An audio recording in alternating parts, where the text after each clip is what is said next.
Oi, hoje eu vou apresentar sobre a vitrine de doenças. Essa atividade foi proposta pela professora de Fitopatologia 2, a professora Andréia, e eu vou estar falando um pouquinho sobre essa vitrine. Eu escolhi a cana-de-açúcar para estar cuidando ao longo desse período, e eu vou começar uma pequena introdução sobre essa cultura. A cana-de-açúcar, ela é uma planta que é fibrosa, e possui folhas estreitas e longas. E o tipo de raiz é fasciculada e pertence à família das gramíneas, que são as poáceas. O seu caule é rico em sacarose e é a principal matéria-prima para a cana-de-açúcar e para o álcool, que também é muito essencial para a economia mundial. Uma curiosidade, a, a partir de restos da cana também é possível fazer um plástico biodegradável que é muito semelhante ao plástico ao PET, só que como ele é biodegradável, ele é muito mais aceito. E atualmente tem bastante estudos sobre a produção desse tipo de plástico. Bom, a cana, ela é oriunda lá da Oceania, mais precisamente da ilha de Nova Guiné, ao norte da Austrália, e ela é muito bem adaptada a climas tropical e subtropical. Por isso que foi uma cultura que se adaptou muito bem ao Brasil. E hoje, atualmente, né, é amplamente é, produzida, cultivada no nosso país. A cana de açúcar, ela é cultivada desde a antiguidade e foi se espalhando pelo mundo, junto com a migração dos seres humanos. E chegou no Brasil por volta de 1520. Desde o século XVI, a cana é um grande mercado para o Brasil, é, e de grande importância para o Brasil. Atualmente lidera o ranking de produção de cana e além de ser além de ser o primeiro lugar na exportação de etanol derivado da cana-de-açúcar. A, a cana-de-açúcar a- é a principal fonte, né, de a matéria-prima do açúcar cristal, que a gente utiliza muito, né? E a região Centro-Sul é a principal ponto que tem, né, indústrias canavieiras. E além disso, o Brasil é um grande produtor de etanol a partir do melaço residual.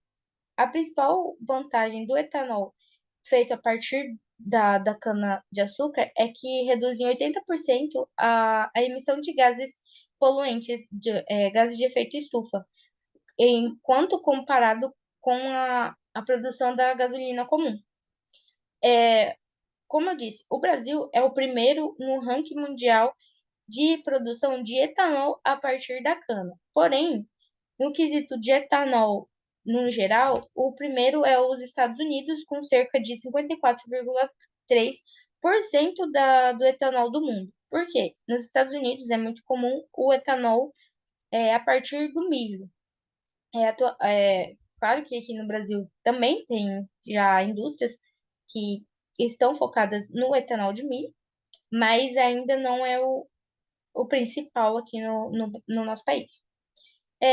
O Brasil importa muito etanol do e além disso, o Brasil vem desenvolvendo uma produção muito muito satisfatória.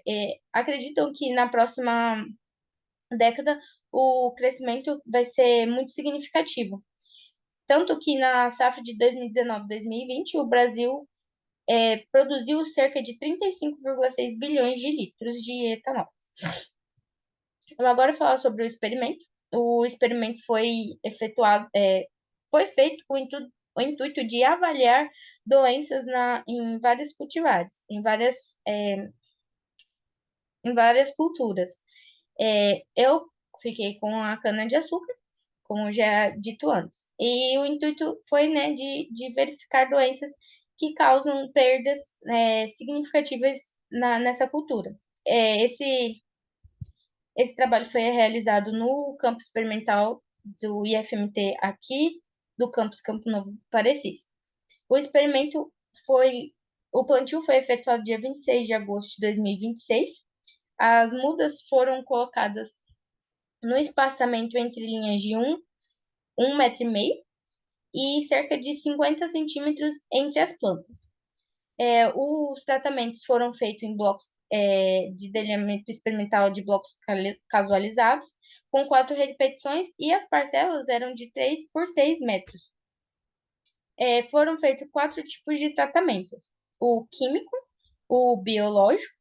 O químico eu utilizei o regente, biológico, que foi o Crop Biofós e o Crop Azus Ultra. E também usei o químico mais biológico, que é outro tratamento, o tratamento 3, que é o regente mais Crop Biofós e Crop Biosus Ultras. E também a testemunha, que é sem aplicações.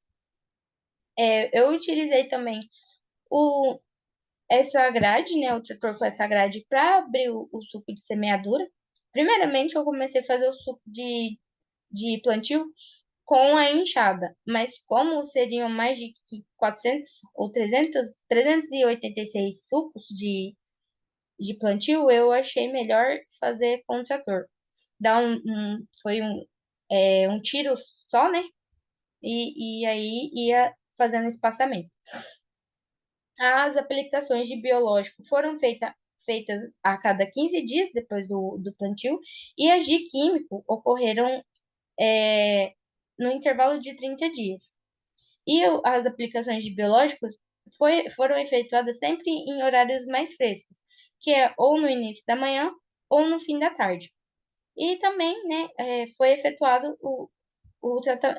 aplicações de inseticidas biológicos e químicos, como o Balveril, da Coppert, e o Prêmio.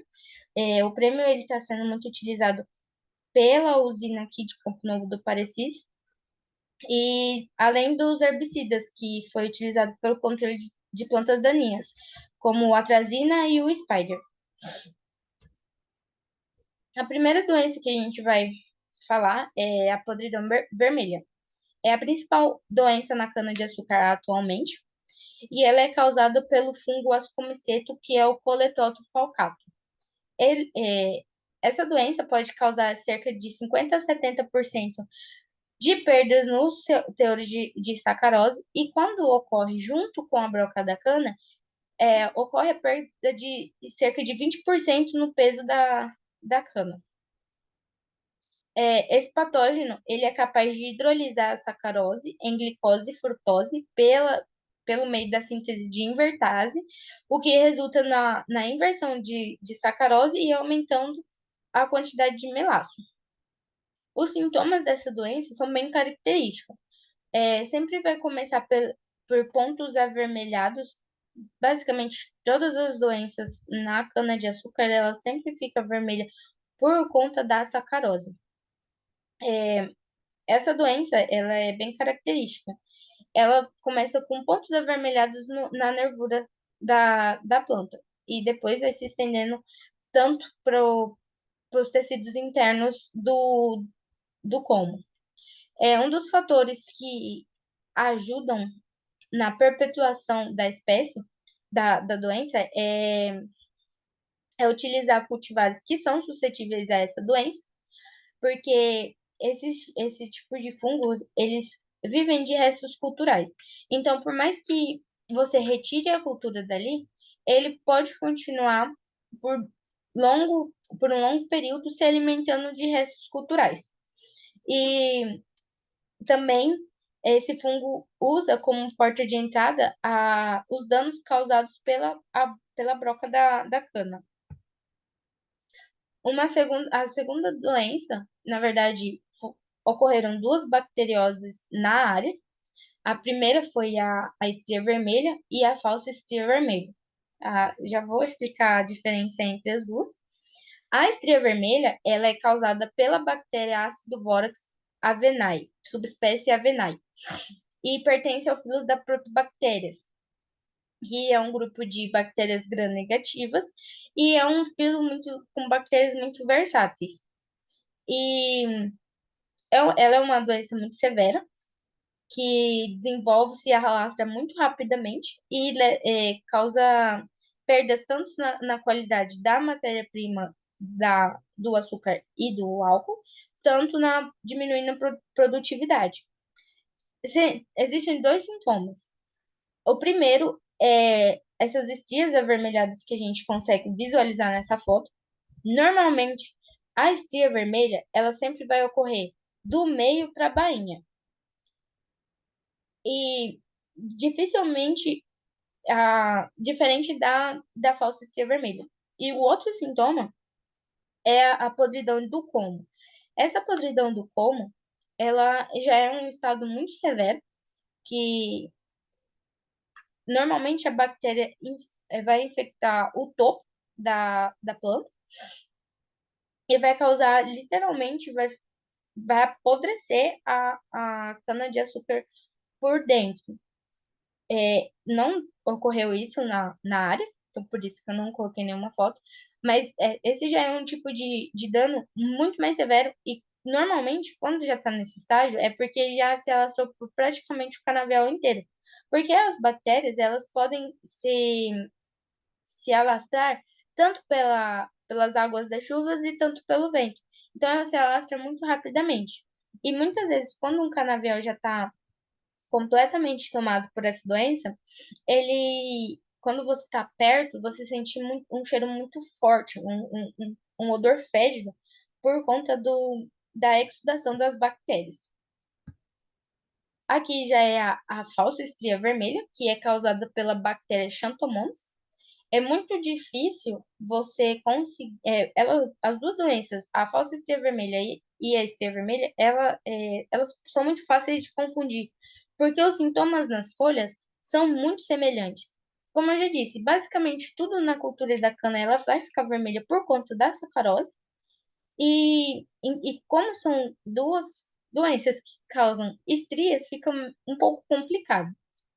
Mas a falsa estria vermelha, que é causada pela bactéria Xanthomonas, é, ela normalmente ocorre do meio para a ponta. Essa foto aqui eu retirei o fundo, mas essa foto aqui dá para ver claramente que ocorre do meio para a ponta da folha. Ela dificilmente vai se estender para a base e nunca ocorre na bainha.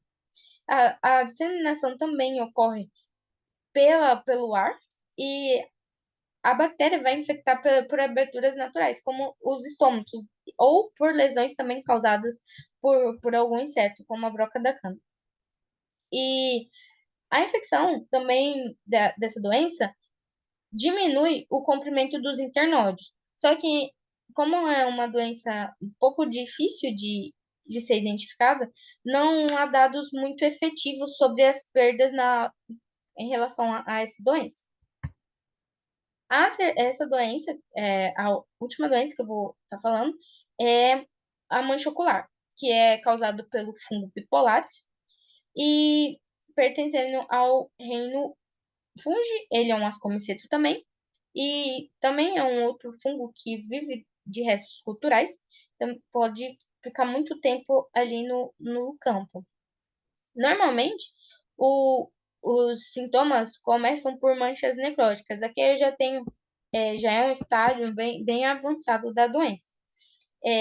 Ela possui cor marrom e depois também ficando marrom avermelhadas e sempre circulares, assim, todos esses pontos circulares são pontos de infecções. E também depois ficando igual aqui, ó, cor pálida, ó, cor palha, sabe? E se alastrando por toda a doença, por toda a planta. É, nas variedades mais suscetíveis, essas pode parecer, né, algumas bolinhas longas e estrias, e pode chegar tipo, até 60 centímetros, que depois podem ficar até pardo, avermelhados e por aí em diante.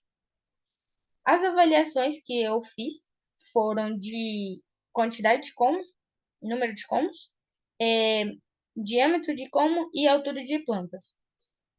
Foi os três tipos de avaliações que foram realizadas nessa área. E aqui os resultados, né? De acordo com o teste Scott-Knott, Não ocorreu diferença entre os tratamentos. Além disso, o stand inicial da minha área, que era de 384 plantas, foi reduzido para 356 devido à falta de molhamento, é, e resultando na morte, né, de 28 plantas. Talvez, é, com o andamento da cultura, acho que já será possível avaliar e verificar todos as diferenças entre os tratamentos nessa cultura. E é isso, muito obrigada. Como para?